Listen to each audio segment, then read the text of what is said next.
Otoritarian Orde Baru. Ini persoalan serius. Pasti masalah yang sangat besar.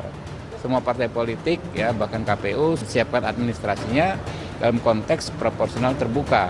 Kalau tiba-tiba berubah ya menjadi tertutup ya, dan jangan sampai terjadi kekacauan politik. PD Perjuangan selalu siap, baik pemilu legislatif dengan daftar terbuka maupun tertutup, meskipun PD Perjuangan berdasarkan aspek-aspek strategis dan juga untuk mendorong pelembagaan partai politik, kami mendorong proporsional tertutup. Bagaimana mungkin bocor atau apa kalau itu saja belum dibahas.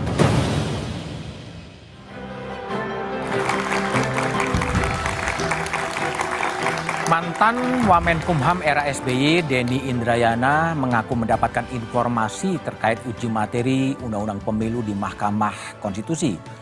Menurut dia, MK akan mengembalikan pemilu legislatif ke sistem proporsional tertutup lagi. Lontaran Denny menuai kontroversi. Menko Polhukam Mahfud MD meminta polisi menyelidiki kasus ini. Pasalnya, jika benar Denny mendapatkan informasi putusan MK sebelum dibacakan, hal ini masuk kategori membocorkan rahasia negara. Benarkah Majelis Hakim Mahkamah Konstitusi sudah memutus uji materi Undang-Undang Pemilu ini? Dan apa implikasinya jika Mahkamah Konstitusi memutuskan pemilu legislatif menggunakan sistem proporsional tertutup lagi? Inilah tema Satu Meja The Forum. Benarkah pemilu tertutup lagi dalam tanda tanya?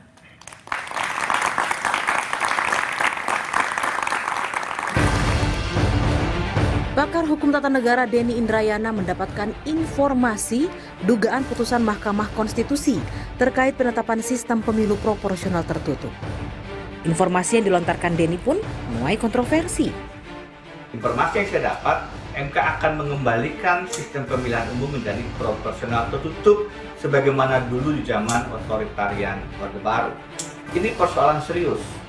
Pertama, MK harusnya tidak masuk ke dalam sistem pemilu. Kedua, karena sekarang proses pemilu sudah berjalan, sudah ada daftar calon sementara, maka putusan di tengah jalan semacam ini akan mengganggu proses pemilihan umum legislatif. Akan terjadi kekacauan, chaos yang mengganggu persiapan pelaksanaan pemilu. Sontak pernyataan Denny ditanggapi oleh Menko Polhukam Mahfud MD. Mahfud juga meminta polisi dan Mahkamah Konstitusi untuk mengusut dugaan informasi tersebut. Iya, saya katakan kalau betul itu bocor itu salah. Yang salah satu yang membocorkannya di dalam. Saya tadi sudah supaya diusut siapa di dalam yang suka bicara itu. Kalau memang sudah diputuskan, kalau memang bocor itu kan bisa saja tidak bocor. Juga Denny juga supaya menjelaskan bahwa itu benar dan itu nanti tentu akan terlihat dalam perjalanan waktu siapa yang benar, siapa yang salah. Sebelum putusan betul diketok itu tidak boleh bocor. Polemik sistem proporsional tertutup dan terbuka sudah dimulai sejak akhir tahun lalu. Namun awal di Januari, 8 partai politik telah menyatakan menolak sistem proporsional tertutup alias hanya mencoblos parpol tanpa pilihan calon legislatif. Sejumlah tokoh parpol pun mengomentari dugaan informasi sistem proporsional tertutup. Kalau dipaksakan perubahan orientasi dari terbuka menjadi tertutup, semua partai punya masalah yang sama, bukan hanya di DPR RI, tapi di DPRD provinsi, kota, dan kabupaten. Itu masalah yang sangat besar. Bisa-bisa banyak sekali orang yang mundur sebagai caleg, sehingga tahapan pemilu bisa terancam. Kan putusan MK itu final dan mengikat. Mestinya kan sudah final itu. Jadi karena itu, kalau misalnya diuji lagi sekarang, lalu dibuat tertutup, nah ini salah, menyalahi yang sudah final dan mengikat tadi. Benarkah MK sudah membuat putusan? Dan mengapa dugaan informasi ini semakin memanas di tahun politik?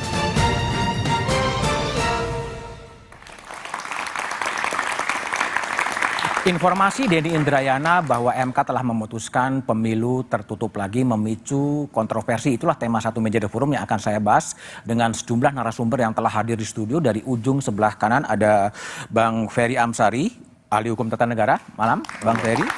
Lalu kemudian ada Mas Ahmad Basarah, politisi dari PDI Perjuangan. Malam Mas Ahmad Basarah. Di sebelah kiri saya ada Beni Harman, Wakil Ketua Umum Partai Demokrat. Malam Bang Beni. Lalu kemudian dari Melbourne melalui sambungan Zoom ada Denny Indrayana. Malam Bang Denny. Selamat malam semua. Kemudian ada juga Menko Polhukam Mahfud MD dari ND ya melalui sambungan telepon. Malam Pak Mahfud. Malam. Dan ada juga Hakim Mahkamah Konstitusi 2015-2020 Dewa Gede Palguna yang sedang berada di Bali. Malam Pak Palguna. Selamat malam. Oke. Baik, saya akan tanyakan terlebih dulu kepada Pak Mahfud dari ND. Pak Mahfud, Anda keras sekali merespon cuitan dari Denny Indrayana yang mengatakan pemilu legislatif bakal tertutup lagi. Apa sebenarnya dasar Pak Mahfud? Enggak, kalau saya pemilih legislatif terbuka, tertutup,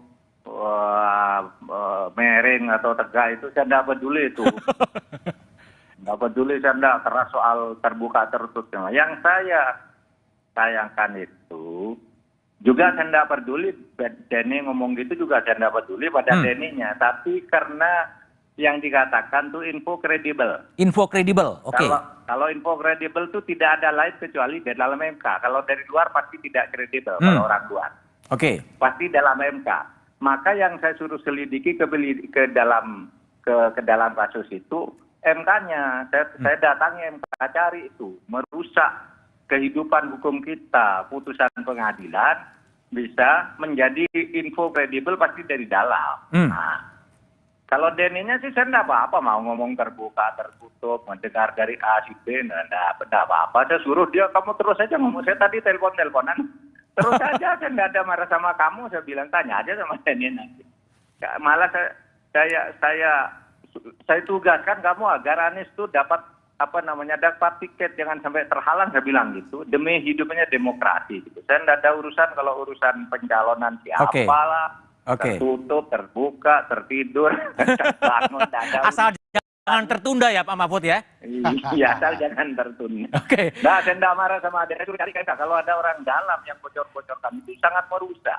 Oke. Saya ini jadi hakim ya, dulu tidak pernah bicara dengan orang, beri isyarat sindir nomor perkara atau apa, tidak mau. Sekarang ini saya sudah 8 tahun tidak pernah ketemu dengan Saldi. Padahal dulu pagi sore 2 hari saling telepon, main kopi bersama. Saya juga sama Saldi mengatur diri, tidak boleh ketemu kita. Karena kamu hakim, saya bukan. Nanti akan timbul fitnah. Tapi gini Pak Mahfud, tadi Denny mengatakan bahwa info kredibel itu bukan dari lingkungan MK. Kalau itu apakah kemudian bisa dikonstruksikan sebagai pembocoran rahasia negara? Loh. Terserah, makanya saya suruh, bagi saya kalau info kredibel itu bukan hakim MK tapi bisa dari dalam MK. Saya dengar sekjennya, kesekjenan, kepaniteraan mau diperiksa itu. Harus mungkin memang bukan hakim. Gitu. Tapi orang dalam itu kan banyak. Harus dicari kalau ada yang pertama nguping sidang. Dulu pernah saya pecat dulu. Pernah gitu. Kok bicara sidang rahasia bicara keluar. Nggak boleh itu. Di mana-mana di dunia ini nggak boleh hakim sedang memproses itu lalu bocor salah satu pembicaraannya itu. Nah, saya yang itu jangan rusak kredibilitas MK itu dalam hal itu karena bisa terjadi jual beli nanti suatu saat. Bahkan diisukan juga dulu ada hakim-hakim yang tahu berita itu lalu dijual ke calon-calon. Peserta pilkada itu baru ketahuan sesudah karena dia bayar padahal memang sudah diputus lalu memang sudah menang lalu dimintai uang karena katanya mau dibenangkan karena memang sudah menang. Nah itu kan ulah orang dalam kan. Nah kalau Denny itu memang kerjanya politik, kerjanya ngawasi dan bilang saya mau ngawal lakukan aja apa saja. Saya sering telepon-teleponan sama dia. Dia kalau ke Jakarta, saya suruh mampir ke rumah. Saya kalau ke Melbourne, makan ke rumah dia. Tidak ada urusannya. Dan tidak marah sama Denny. Mumpung ada dalam, Pak Mahfud, mumpung ada dalam satu panggung, Pak Mahfud berkenan tanya kepada Denny infonya dari mana kita agak lebih clear gitu? Enggak, Anda aja, karena saya sudah tanya sama dia. Saya tidak ingin tahu juga. Tidak ingin tahu. Artinya Pak Mahfud udah tahu kira-kira informasinya dari mana gitu? Enggak. Saya sudah telepon-teleponan dengan Denny agak lama. Ngomongnya kemarin. Ya kemarin saya ngomong begitu itu ribut. Terus saya datang ke MK. Bagi saya tuh saya datang itu harus dicari. Ini soal kredibilitas pengadilan, saya bilang. Kalau Denny tahu dari siapa, saya tidak ingin tahu dari Denny. Pasti tidak akan buka. Pasti tidak bakal buka dia. Nah, kamu paksa pun, Mas Budiman paksa pun sekarang melalui video Zoom tidak bakal buka dia. Bunuh diri kalau buka itu. Tapi hasil kelanjutan dari penyelidikan kepolisian gimana Pak Mahfud? Oh, enggak tahu saya. Kan saya tidak bukan saya pelapornya. Saya kayaknya MK sendiri yang akan melakukan tindakan gitu ya. Ke dalam mau meriksa, lalu yang keluar suruh cari ke polisi. Nah, menurut saya itu tepat gitu. Menurut saya sangat tepat. Tapi bagi Denny apakah kalau memang terbukti membocorkan rahasia negara akan ada sanksi gitu Prof Mahfud? Oh, enggak tahu, terserah polisinya. Terserah polisi ya? Hukum ya. Tapi saya sama sekali tidak menyalahkan Denny. Saya kan di situ di Twitter saya tuh supaya dicari itu siapa yang mengaku sebagai A1. Karena kredibel itu artinya A1 kalau dalam ilmu intelijen dibahasakan bahasa sosial. Ya, bahasa ilmu sosial. Kalau ilmu A1 itu artinya sangat kredibel gitu. Pasti dari orang dalam. Nggak mungkin orang luar bisa kredibel kalau tidak nguping. Kan gitu. Wong itu sidangnya tertutup, ada di lantai 16 di MK itu. Nggak boleh orang masuk, kedap rekaman. Masuk. Oke, Pak Mahfud, saya geser ke Denny Indrayana terlebih dahulu ya, sedikit ya. Bung Denny. Nah, saya tutup aja ya. Oh, tutup. Oke, baik. Pak Mahfud, terima kasih ya. Udah malam di ND ya. Oke, baik. Oke, saya kembali ke Bung Denny Indrayana. Bung Denny, informasi kredibel yang Anda peroleh itu dari Anda sendiri atau dari mana? Mas, kalau yang terkait yang saya tweet, biarkan nanti saya sampaikan pada yang berwenang lah. Nanti kan ada pemeriksaan, sudah masuk proses hukum. Tapi saya kasih gambaran beginilah, kenapa yang kredibel itu tidak perlu hadir dari Mahkamah Konstitusi.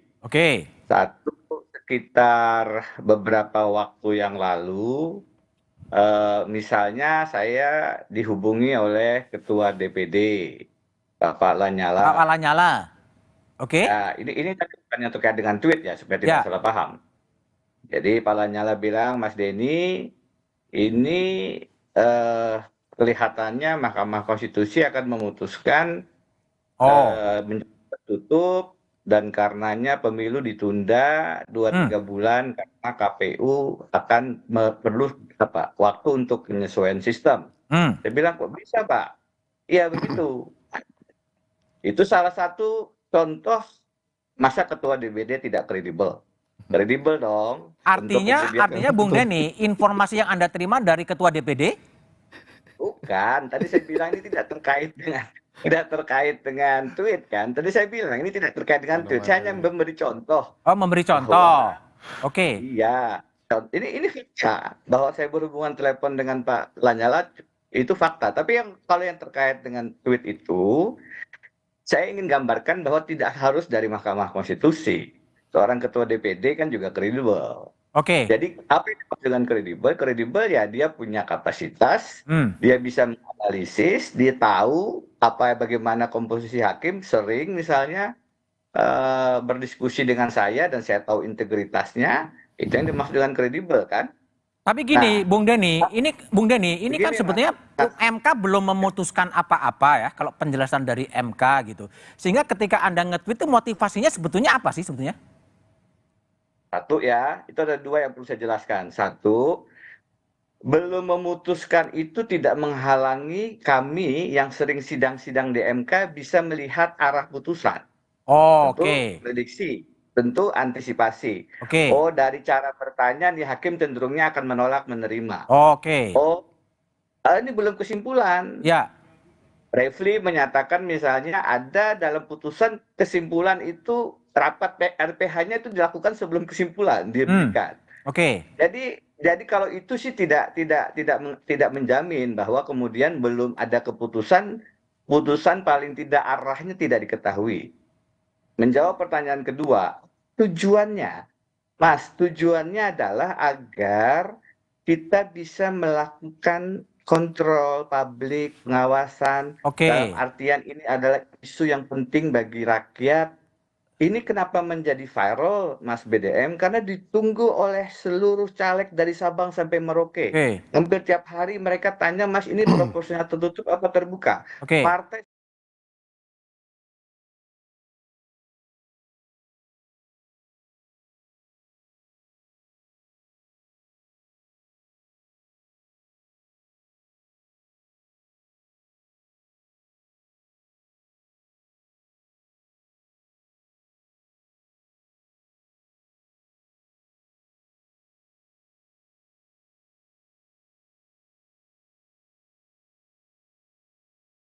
sekali nggak ada pikiran semacam itu.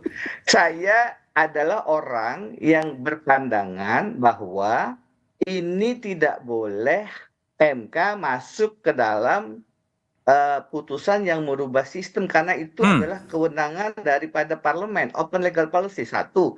Dua, kalau dipaksakan akan mengganggu sistem. Bayangkan tadi saya ditelepon oleh teman-teman dari Kalimantan Selatan yang ribut, ini aduh gimana nih kalau tertutup, saya caleg saya nomor sekian, rebut-rebutan kursi ini bisa bikin kelahi loh ini. Ini bisa bikin ada yang bayar-bayar untuk dapat nomor satu. Jadi ini sangat strategis untuk kemudian diingatkan. Saya justru berharap, SBDM, saya justru berharap ujungnya nanti putusan MK mengatakan proporsional buka. Oh, jadi ini sebetulnya political statement dari Denny Indrayana ya? Saya pendukung sistem proporsional terbuka, Mas Dem. Karena itu, ini cara kita untuk memberi kesempatan kepada MK sebelum diputus, tolong dipikirkan matang-matang. Karena ini dampaknya luar biasa, saya justru ingin ini proporsional terbuka tetap dipertahankan. Karena menurut saya itu dengan segala plus minusnya, saat sekarang yang terbaik. Kalau ingin diubah sistemnya, beri ruang kepada parlemen, DPR, Presiden dan DPD untuk diskusi dan lebih cukup waktunya, tanpa kemudian mengganggu persiapan pemilu yang sudah berjalan. Baik, Bung Denny Indrayana. Saya akan tanya kepada Hakim Konstitusi Idewa Gede Palguna. Pak Palguna, jadi kalau dari diskusi dengan Denny Indrayana dan kemudian dari Pak Mahfud, potensi kebocorannya dari mana sih Pak Palguna? Tapi jawaban Pak Palguna setelah jeda berikut ini. Terima kasih juga kepada Prof Mahfud dan Denny Indrayana telah tergabung di satu meja The Forum.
Masih bersama saya Budiman Tanrujo di Satu Meja The Forum. Saya ke Pak Palguna, Hakim MK 2015-2020.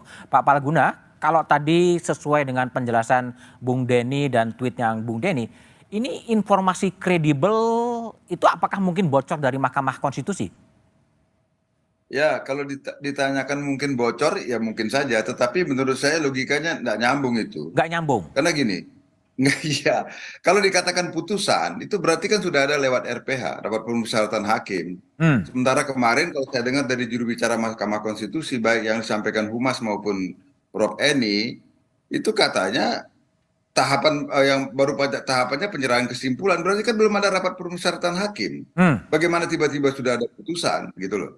Nah, artinya itu justru kredibilitas itu saya persoalkan kredibilitasnya gitu yang tadi disebutkan itu.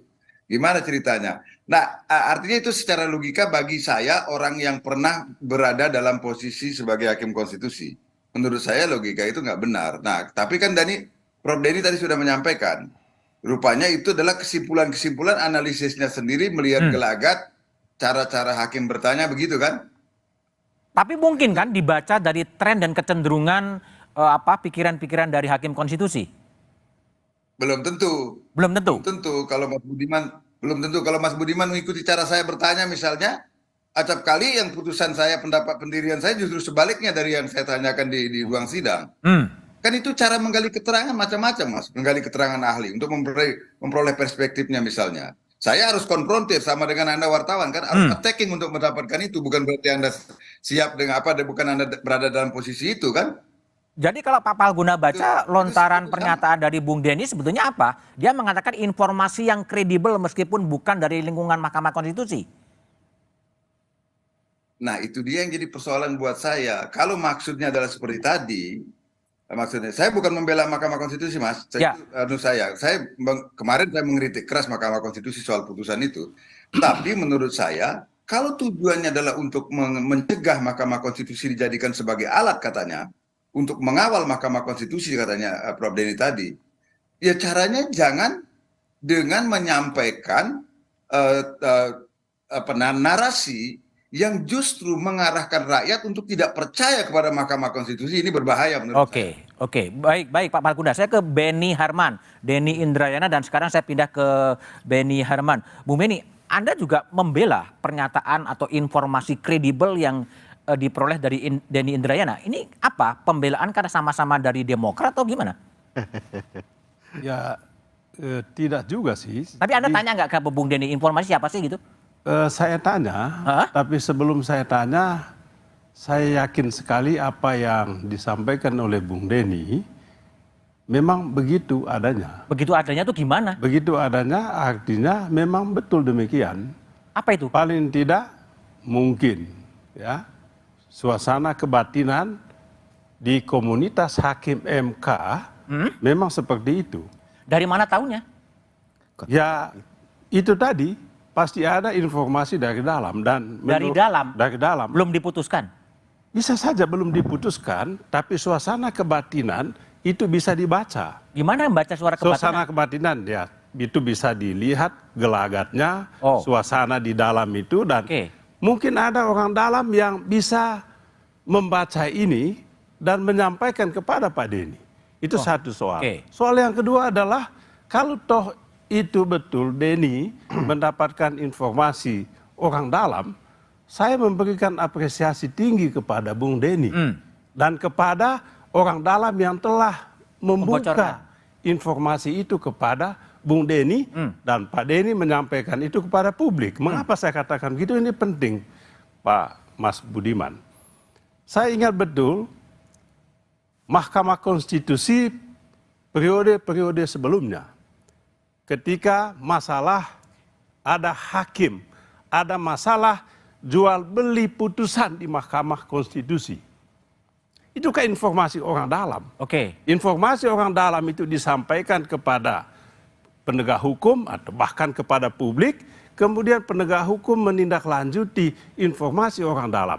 Maka ketika Bung Denny menyampaikan itu saya nggak kaget. Nggak kaget ya? Nggak kaget, malah saya membenarkan betul itu. Oke, Dan tapi gini, kita harus Bung Benny, kita coba melakukan lihat koreksi, ya, tweet dari Pak SBY ya. Pak SBY kan membuat sebuah cool tweet yang cukup panjang sebetulnya. Iya, iya. Mungkin bisa ditampilkan tweet dari Pak SBY yang kira-kira menyebutkan bakal ada apa ya, chaos politik ya. Chaos politik, chaos seperti apa sih yang dimaksudkan? Menurut saya menduga itu pun akan terjadi chaos politik. Coba bayangkan, proses caleg ini kan sudah berlangsung. Oke. Ya, sudah berlangsung, semua partai politik, sekian banyak partai politik sudah mengajukan nama-nama caleg, dengan ada hope juga, yang dianut itu adalah sistem terbuka, sehingga ada semangat untuk ikut ambil bagian. Sebab ada kompetisi, ada sistem pemilu yang open competition, kan begitu. Maka semangat orang untuk ikut. Oh, ini. ditutup Ya kan itu. begitu. Tiba-tiba ada informasi gini, ini kan ya mengacaukan. Mengacaukan. Coba bayangkan itu. Coba makanya menurut saya kalau toh memang begitu itu silakan. Tetapi nanti mungkin aja lah ya. akan datanglah 2029. Ya kan? Di tengah-tengah proses. Oke, Ini jangan kan berubah aturan ya. Oke, baik, Bung Basarah. Bung Basarah lihatnya gimana nih, kok ada statement dari Bung Denny kemudian gaduh. Kalau PDIP sendiri menyikapinya gimana? Gini Mas BDM, PDI Perjuangan itu sejak zaman PDI Pro Mega, luar kekuasaan sampai sekarang PDI Perjuangan, dalam berjuang itu selalu memegang prinsip demokrasi dan hukum. Karena prinsip negara kita demokrasi dan demokrasi. Dalam prinsip negara hukum telah kita menyepakati bahwa MK adalah bagian dari kekuasaan kehakiman yang merdeka. Lalu diberi wewenang untuk menguji undang-undang terhadap undang-undang dasar. Dalam perkara pengujian undang-undang nomor 114 tentang sistem pemilu tertutup dan terbuka itu, laporan tadi sudah kita dengar juga dari juru bicara MK, tahapannya ini kan baru mendengarkan kesimpulan para pihak. Belum sampai permusyawaratan para hakim. Yang menjadi pertanyaan dalam diskusi kita ini, dari mana seorang guru besar hukum tata negara, Profesor Denny Indrayana, dengan kajian ilmiah apa, sehingga kemudian dapat mengumumkan secara resmi ya dalam medsos pribadinya yang mengatakan bahwa sistem pemilu akan diputuskan MK dengan sistem tertutup dengan komposisi 6-3. Gitu kan.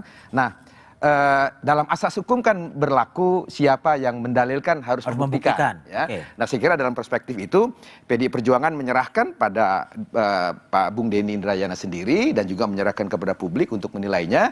Yang pasti PDI Perjuangan taat hukum dan kita menghormati MK sebagai lembaga kehakiman yang bersifat merdeka untuk memutuskan apa keputusan nanti yang akan diambil oleh Mahkamah Konstitusi. Saya kira di situ standingnya PDI Perjuangan. Tapi kalau betul analisis dari Denny atau input Denny bakal dilakukan tertutup, PDIP gimana?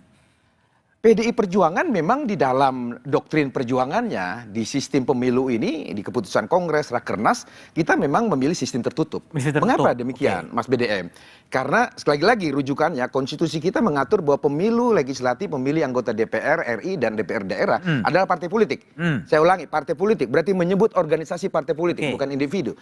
Kemudian undang-undang partai politik memberikan tugas dan tanggung jawab pada partai politik untuk melakukan kaderisasi, rekrutmen, kaderisasi, setelah dikader ditugaskan, begitu kan. Nah, proses kaderisasi inilah yang kami yakini dalam sebuah partai yang menjalankan prinsip kaderisasi dengan benar, dialah yang paling tahu untuk menugaskan kader yang paling siap atau tidak siap. Nah, sistem kaderisasi ini kami yakini dalam kawah canda di muka PDI Perjuangan, rakyat biasa seperti Pak Jokowi bisa menjadi Presiden Republik Indonesia, Pak Ganjar juga rakyat kebanyakan bisa menjadi Presiden. Karena kami percaya betul dengan sistem kaderisasi kami. Terserah pada MK lah ya. Namun demikian, sekali lagi Mas BDM, posisi PDI Perjuangan bukan pemohon dalam judicial review ini. Ini di luar PDI Perjuangan, begitu kan? Kita tidak terlibat di dalam proses uji materi itu. Baik, Bung Ferry Amsari. Ini Anda lihat gimana ya setelah kemudian tweet dari Bung Denny kemudian terjadi kegaduhan, terjadi disinformasi, terjadi rekontekstualisasi. Bacaan Anda seperti apa tapi setelah jeda?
Klaim Denny Indrayana yang mengaku dapat informasi putusan Mahkamah Konstitusi menuai kontroversi. Pasalnya, MK dituding akan memutuskan sistem pemilu secara proporsional tertutup atau memilih partai saja.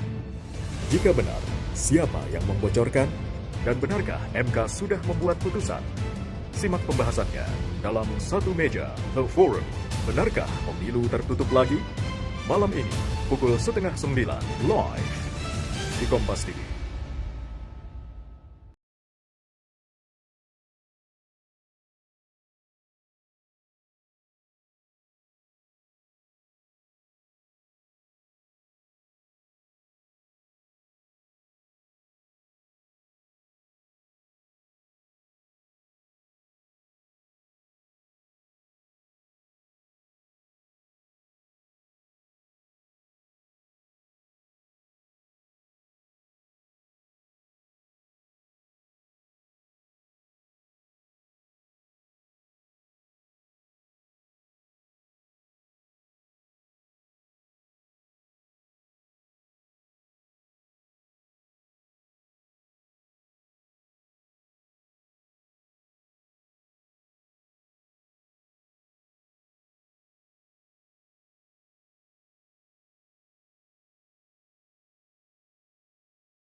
Masih bersama saya Budiman Tanerjo di Satu Meja The Forum. Ferry Amsari. Ya. Bung Ferry, ini cuitan Denny Anda yang baca seperti apa sih? Kalau secara prosedur hukum acara Mahkamah Konstitusi memang hampir sulit kalau sudah ada putusan. Sebab pihak-pihak baru memasukkan kesimpulan. Oke. Ada 14 pihak terkait, 1 pemohon, 2 termohon. 17 kesimpulan.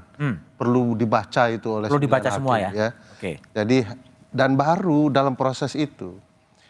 Tetapi kalau mau dilihat dari sisi yang lain, ini sisinya bisa dikatakan tidak kredibel tapi ilmiah.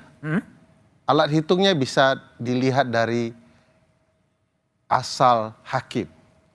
3 dari DPR yang tentu saja partai mayoritas adalah PDIP yang mendukung sistem tertutup, 3 dari presiden yang kader PDIP juga, sudah 6-3 sebenarnya. Tetapi tentu ini galiannya tidak sesederhana itu ya untuk membaca. Dan itu apa hitung-hitungan lah ya? Hitung-hitungan bukan kredibel ya?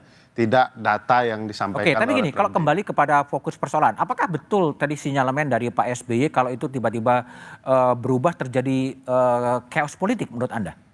Chaos dalam artian partai-partai yang sudah mempersiapkan segala strategi menuju 2024 harus mengubah segala taktik.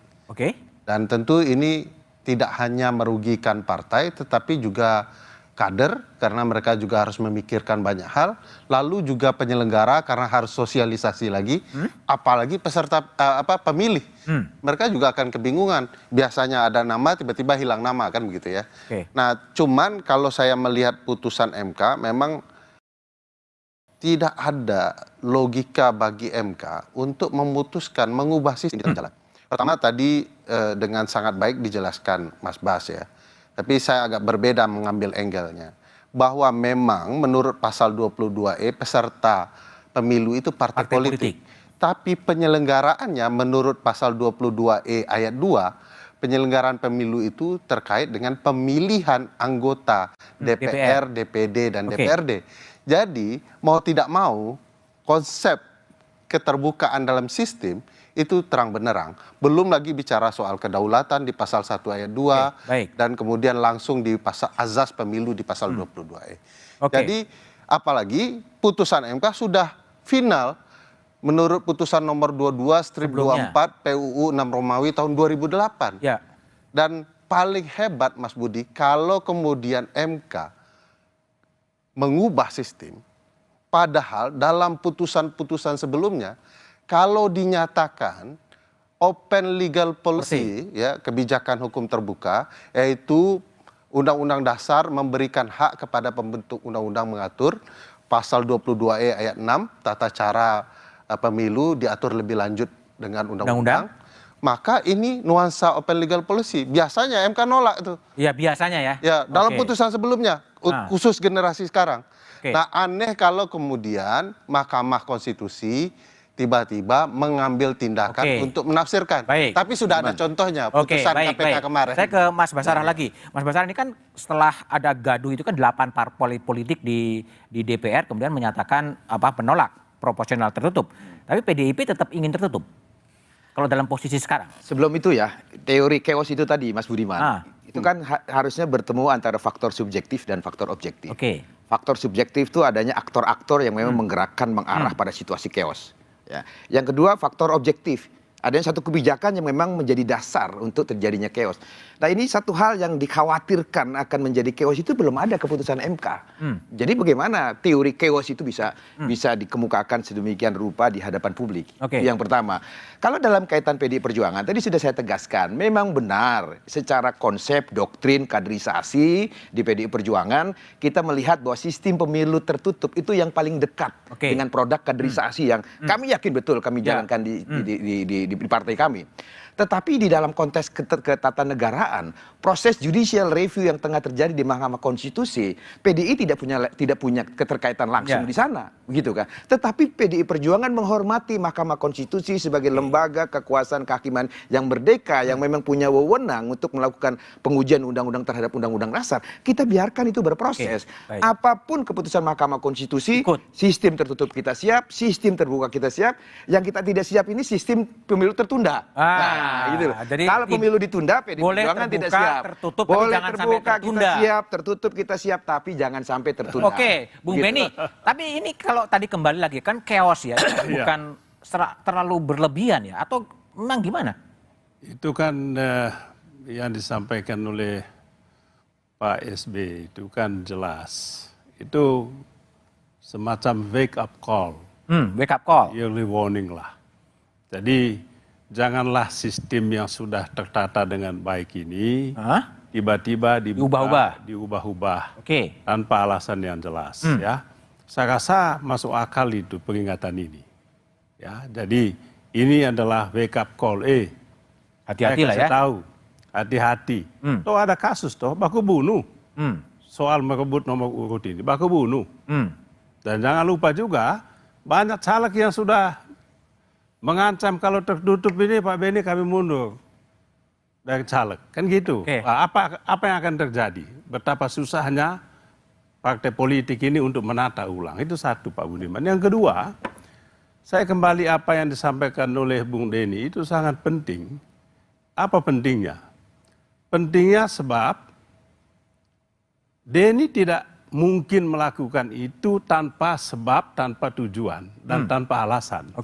Sudah ada bukti bahwa memang yang membuat tidak tertib itu adalah Mahkamah Konstitusi. Oke, ya. MK ini kan tugasnya menjaga konstitusi, bukan bikin yang tidak tertib kan, MK-nya ya. Ya MK misalnya dalam kasus jabatan pimpinan MK itu kan jabatan pimpinan KPK. Ini kan open legal policy. Menjadi kewenangan pembentuk undang-undang, yaitu Presiden dan DPR, kan begitu. Saya tanya ke Pak Palguna. Pak Palguna, ini tadi ada kritik juga dari Benny yang mengatakan yang tidak tertib kadang Mahkamah Konstitusi juga. Pada tahun 2008 kan MK sudah memutuskan bahwa pileknya dilakukan secara terbuka. Apakah saat ini dari sisi konsistensi bisa memunculkan putusan yang berbeda? Secara teori hukum bisa, Mas. Cuman gini, bisa gini, boleh saya menyerahkan 2 menit ya? Yuk. Gini. Pendek aja. Ya gini, kalau pendek ini susah juga ini kan gini loh. Di Amerika Serikat yang tutup pada sistem presiden itu mengubah putusan Mahkamah Agung itu biasa. Cuma alasan untuk berubahnya itu jangan Power Rangers gitu loh. Nggak ada alasan tiba-tiba berubah gitu. Nah itu alasan dulu misalnya. Pemisahan sekolah atas dasar warna kulit itu dikatakan konstitusional di sana. Tapi setelah kasus Brown versus Board of Education tahun 53, putusannya berbalik 180 derajat. Yang jadi soal bukan mengapa itu berubah.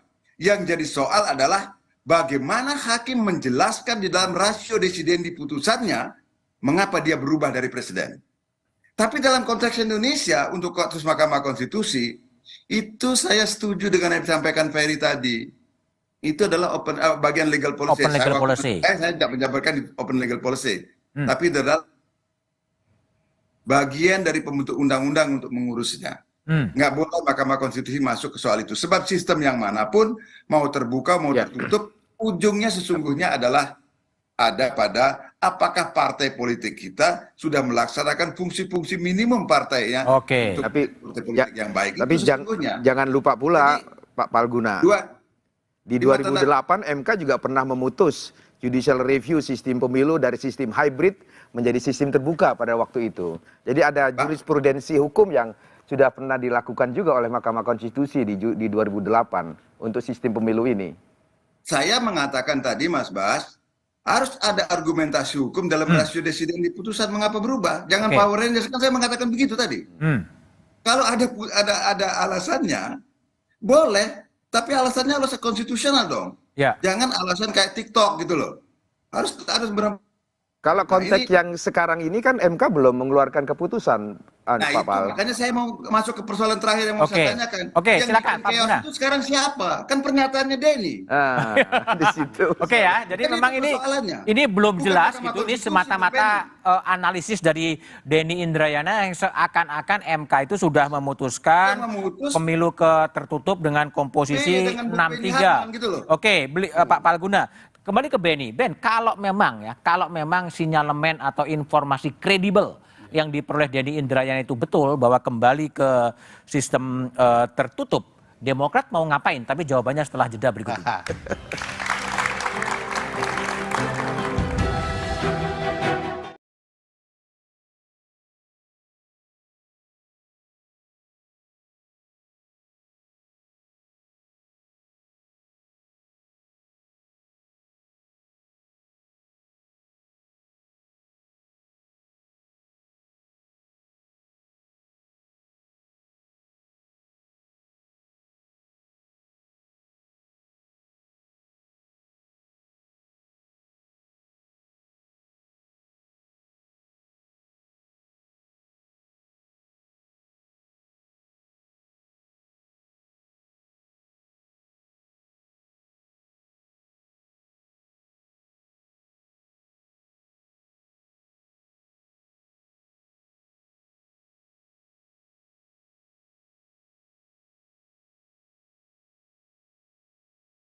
Klaim Denny Indrayana yang mengaku dapat informasi putusan Mahkamah Konstitusi menuai kontroversi. Pasalnya, MK dituding akan memutuskan sistem pemilu secara proporsional tertutup atau memilih partai saja.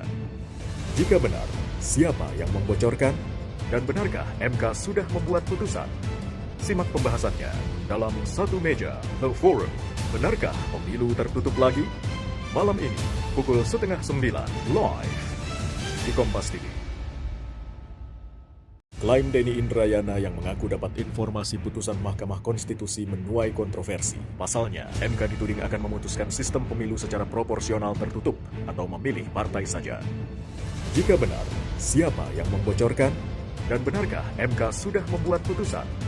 Simak pembahasannya dalam Satu Meja The Forum. Benarkah pemilu tertutup lagi? Malam ini pukul 8:30 live di Kompas TV. Klaim Denny Indrayana yang mengaku dapat informasi putusan Mahkamah Konstitusi menuai kontroversi. Pasalnya, MK dituding akan memutuskan sistem pemilu secara proporsional tertutup atau memilih partai saja. Jika benar, siapa yang membocorkan? Dan benarkah MK sudah membuat putusan? Simak pembahasannya dalam Satu Meja The Forum. Benarkah pemilu tertutup lagi? Malam ini pukul 8:30 live di Kompas TV. Klaim Denny Indrayana yang mengaku dapat informasi putusan Mahkamah Konstitusi menuai kontroversi. Pasalnya, MK dituding akan memutuskan sistem pemilu secara proporsional tertutup atau memilih partai saja. Jika benar, siapa yang membocorkan? Dan benarkah MK sudah membuat putusan? Simak pembahasannya dalam Satu Meja The Forum. Benarkah pemilu tertutup lagi? Malam ini pukul 8:30 live di Kompas TV. Klaim Denny Indrayana yang mengaku dapat informasi putusan Mahkamah Konstitusi menuai.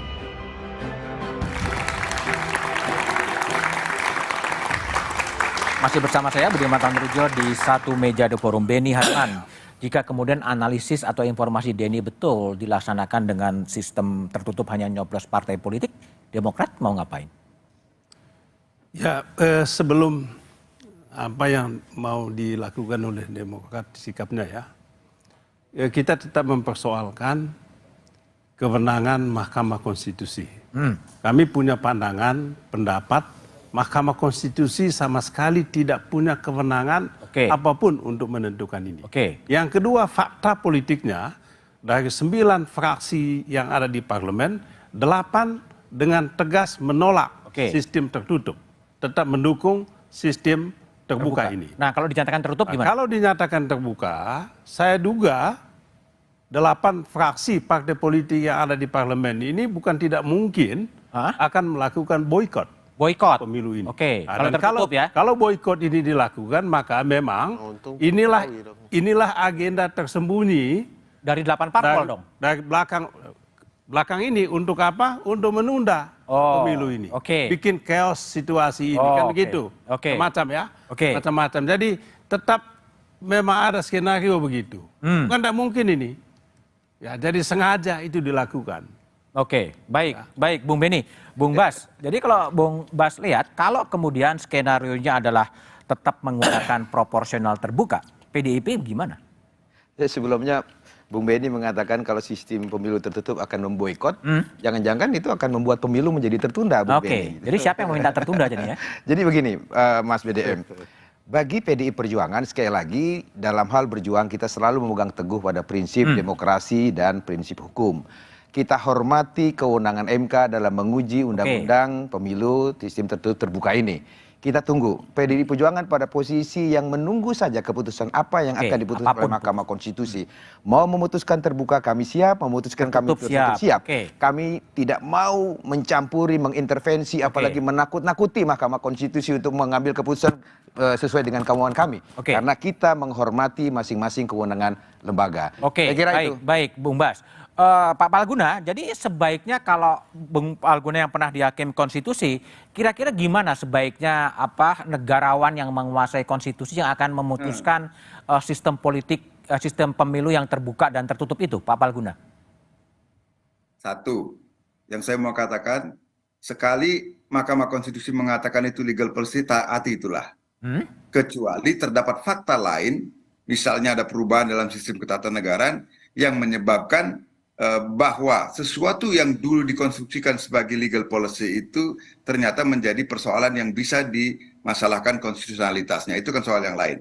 Nah, saya tetap beranggapan cara-cara seperti ini adalah bentuk intervensi terhadap pengadilan. Dan itu tidak bagus kalau kita berbicara tentang constitutional democratic state. Kalau cara-cara tuduhan semacam ini maksudnya. Tetapi bahwa harus ada kontrol terhadap pengadilan dalam pengertian yang positif, yang konstruktif, itu sangat penting. Itulah sebabnya maka sebagai imbangan dari judicial independensi itu dibutuhkan yang namanya judicial accountability. Salah satunya adalah kewajiban hakim untuk membuat pertimbangan yang seargumentatif mungkin sehingga publik yang awam pun memahami mengapa ia tiba pada kesimpulan bahwa A, B, C, D, dan seterusnya begitu. Jadi tetap yang open legal policy, tetap accountable dengan argumentasi yang memang masuk akal ya Pak Palguna ya? Ya betul, jadi dia apa yang sudah dikatakan legal policy taati itu. Kecuali itu yang tadi saya katakan, ada nggak alasan untuk mengubah pendirian itu seperti yang dilakukan oleh Hakim Agung Amerika Serikat dari mengubah sekolah yang tadinya pemisah sekolah atas dasar warna kulit itu tadinya bertentangan dengan undang-undang dasar, tidak bertentangan dengan undang-undang dasar menjadi bertentangan. Itu kan perlu argumentasi yang benar-benar luar biasa. Kalau tidak ada itu nggak ada alasan untuk menyatakan berubah. Baik Pak Palguna, Bung Ferry. Jadi kalau kemudian betul ya, bahwa MK kemudian akan menjadi pemilunya menjadi tertutup, implikasi-implikasi apa yang bakal terjadi sebetulnya? Ya pertama dari sisi MK terlebih dahulu ketika mengubah. Tadi Pak Palguna sudah menyinggung soal boleh diubah kalau ada kondisi. Memang di dunia ilmu kekuasaan kehakiman ada dua alasan.